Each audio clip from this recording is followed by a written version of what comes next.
Olá pessoal, tudo bem com vocês? Eu espero que vocês estejam muito bem. Eu tô aqui, você já sabe pra quê? Pra gente fazer mais uma daquelas nossas revisões agora pra nossa prova de química amanhã. Então bora lá para a nossa revisão para a nossa prova de química amanhã, para que amanhã a gente possa fazer essa prova, tirar uma nota 10, gabaritar a prova e ser feliz, beleza, pessoal?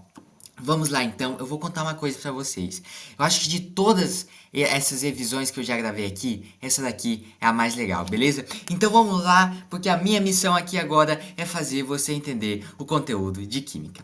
Pessoal, eu fiz como se fosse alguns slides aqui, para ficar mais fácil da gente visualizar o nosso conteúdo, beleza? Então vou aparecer aqui no cantinho para você e vamos lá para que a gente possa compreender esse conteúdo de química. Então vamos lá, revisão para a química, propriedades periódicas. Gabriel, o que é propriedade periódica? Pessoal, de uma forma geral, a propriedade periódica são propriedades que nós podemos observar na tabela periódica. Então são essas propriedades como se fossem regrinhas que a gente olha para a tabela periódica e pode observar essas regrinhas, beleza? Então isso é propriedade periódica. E nós temos algumas principais.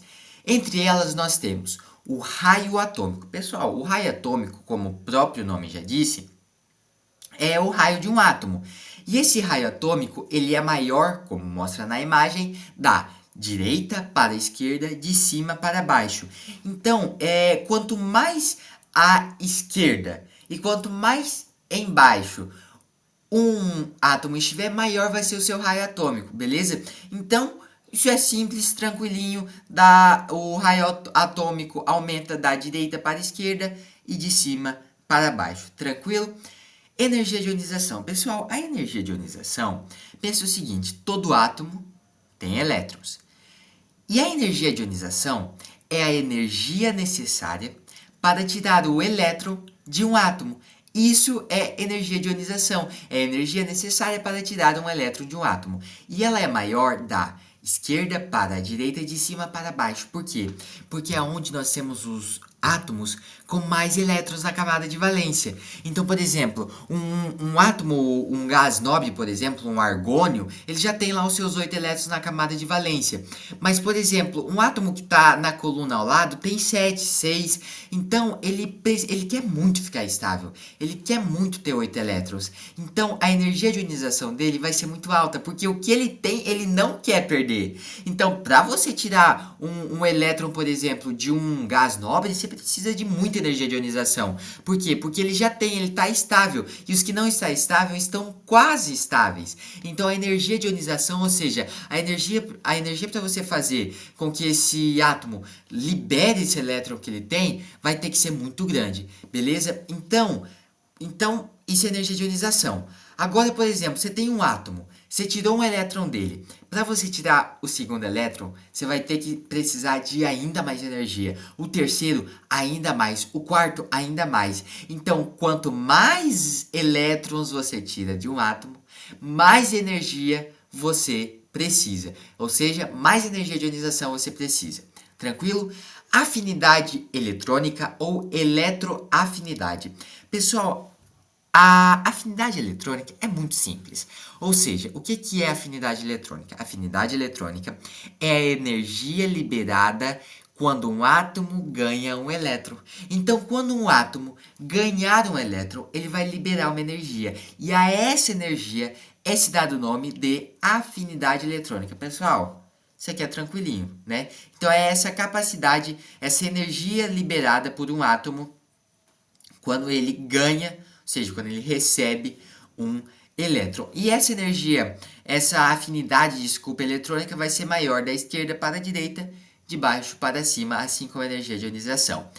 Eletronegatividade, pessoal, eu não vou falar que ela é a mais importante, mas ela é muito importante. A eletronegatividade talvez é a propriedade periódica que mais vai estar presente na nossa prova amanhã. O que é eletronegatividade? Eletronegatividade é a capacidade de um átomo de receber elétrons. A essa capacidade fácil de receber elétrons desculpa, se dá o nome de eletronegatividade. E por que ela é maior da esquerda para a direita e de baixo para cima? Porque é onde há os átomos com mais elétrons. Então, por exemplo, se você tem um átomo com 7 elétrons, ele só precisa de um para ficar estável, para entrar na regra do octeto. Então, ele vai ter uma eletronegatividade muito grande. Ou seja, o átomo que ele vê que está dando bobeira com o elétron, ele vai roubar. Por isso que esses átomos eles têm eletronegatividade maior. Por quê? Porque eles normalmente precisam de poucos elétrons para ficarem estáveis, então eles vão buscar com toda a força. E, pessoal, vocês devem ter percebido que está faltando uma propriedade muito importante que a gente estudou, que se chama eletropositividade.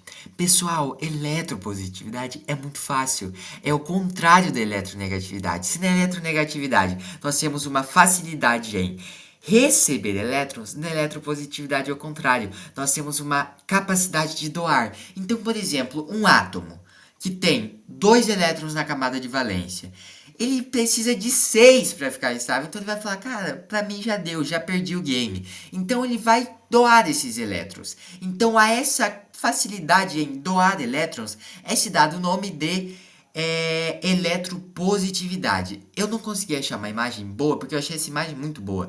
E eu não consegui achar uma que tivesse eletropositividade. Então eu vou desenhar aqui a eletropositividade. Se você não copiou, eu te dou uma dica. Copie, porque é melhor. Então a eletropositividade ela é o contrário da eletronegatividade. Então ela vai ser da direita para a esquerda e ela vai ser de cima para baixo. Eu desenhei aqui para ficar mais fácil de visualizar. Então vamos lá, raio atômico vai ser maior da direita para a esquerda, de cima para baixo, é onde nós temos os átomos com maiores raios. Energia de ionização, energia necessária para tirar um elétron de um átomo, vai ser maior da esquerda para a direita, de baixo para cima. Afinidade eletrônica é a energia liberada por um átomo quando ele ganha um elétron, também vai ser maior da esquerda para a direita, de baixo para cima. Eletronegatividade, a capacidade de um átomo de ganhar elétrons. Então, ela vai ser maior da esquerda para a direita, de baixo para cima, que é a região da tabela periódica, onde nós temos os átomos com mais elétrons na camada de valência. E eletropositividade é a capacidade de um átomo de doar elétrons, ou seja, ele já tem pouco, ele vai doar. Isso daí é o último conteúdo que a gente estudou, que não vai cair na prova, vai cair só nas próximas provas, que é a ligação covalente, que é quando um átomo, 2 átomos, eles ficam compartilhando esses elétrons. Então eles vão ficar compartilhando, um porque quer entrar na regra do octeto e o outro porque tem pouco. Ele já não consegue, precisa de muitos átomos, até consegue, mas precisa de muitos átomos, elétrons para ficar na regra do octeto, então ele vai doar. Isso é eletropositividade, capacidade de doar. Beleza? Eu vou apagar aqui para a gente ir para o próximo conteúdo.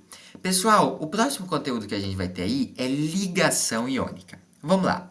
A ligação iônica ela é uma ligação entre metais e ametais, ou seja, é uma ligação onde nós vamos ter elementos químicos metais e elementos químicos que não são metais, beleza? Ela tem a formação de íons em solução aquosa. Então, como o próprio nome já diz, ligação iônica é a formação de íons em solução aquosa. O que é solução aquosa? É solução em água, beleza?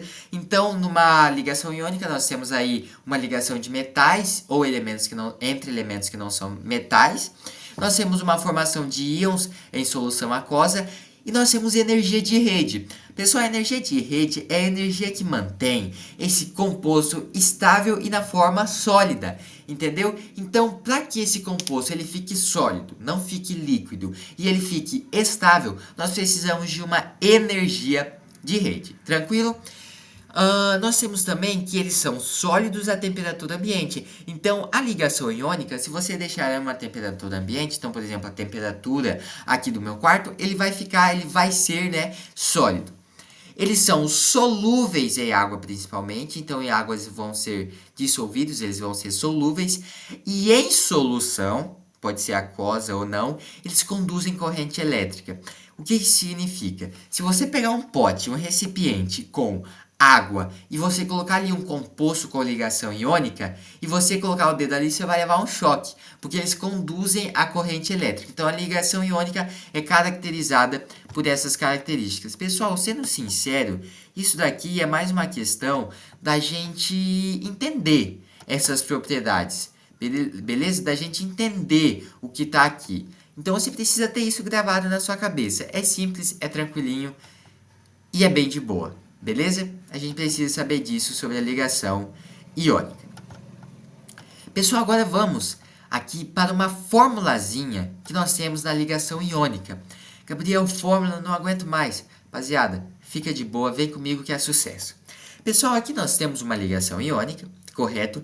E nós temos dois elementos, o elemento Al e nós temos AI, eu não sei, e nós temos o elemento O, que é o elemento oxigênio. Aqui nós temos a quantidade de elétrons que sobram, que faltam ou que sobram, beleza? E nós temos uma regrinha aqui, pessoal. Essa regrinha é o seguinte, é como se fosse uma regrinha de 3, pessoal. Então essa regrinha aí é como se fosse uma regrinha de 3, é bem simples.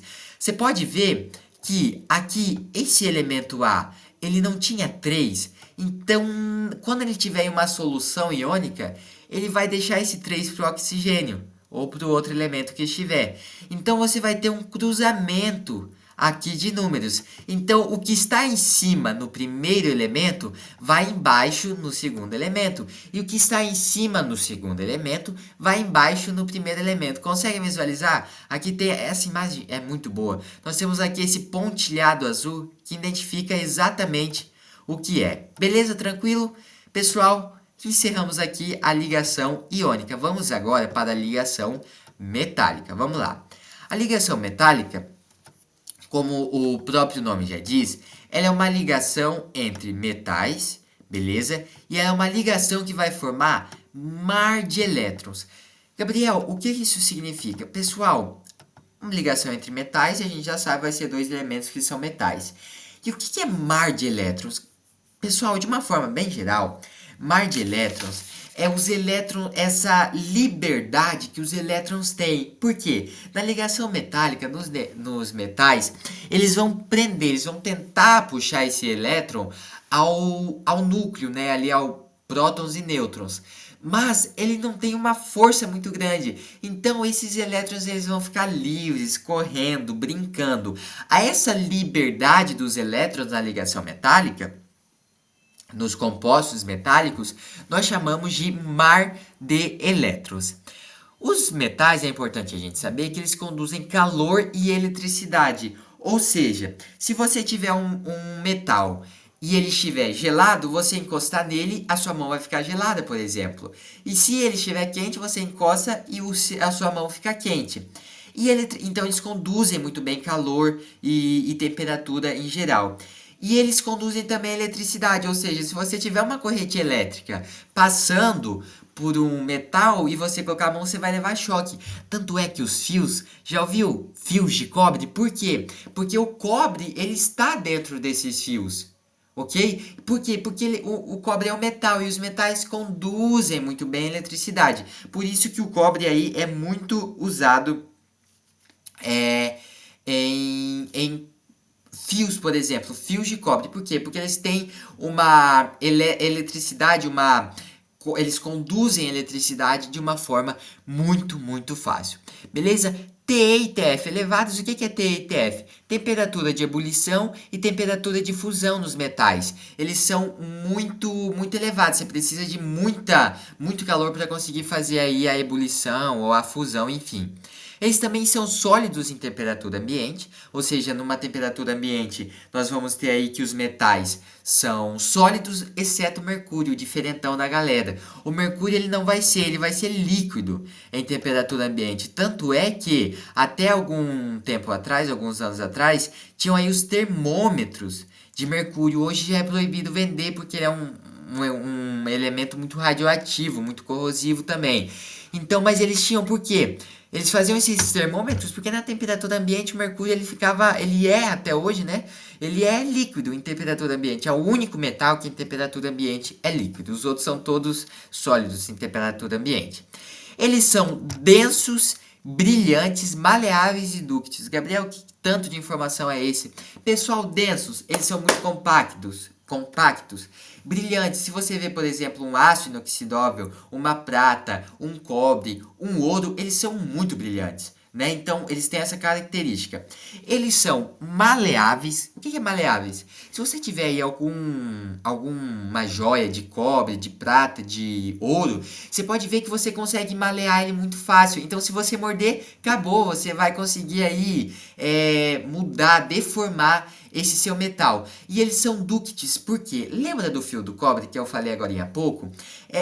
Ser dúctil é essa capacidade de você fazer filamentos. Então você não vai colocar uma peça de cobre inteira dentro de um fio, mas você vai deixar ele em filamentos. Então eles são dúcteis, por quê? Porque você consegue fazer filamentos com o metal, beleza? Eles são bem tranquilinhos, são bem maleáveis e dúcteis. E eles formam aí as ligas metálicas, beleza? Então, numa ligação metálica, você vai ter a formação de ligas metálicas. Beleza, pessoal?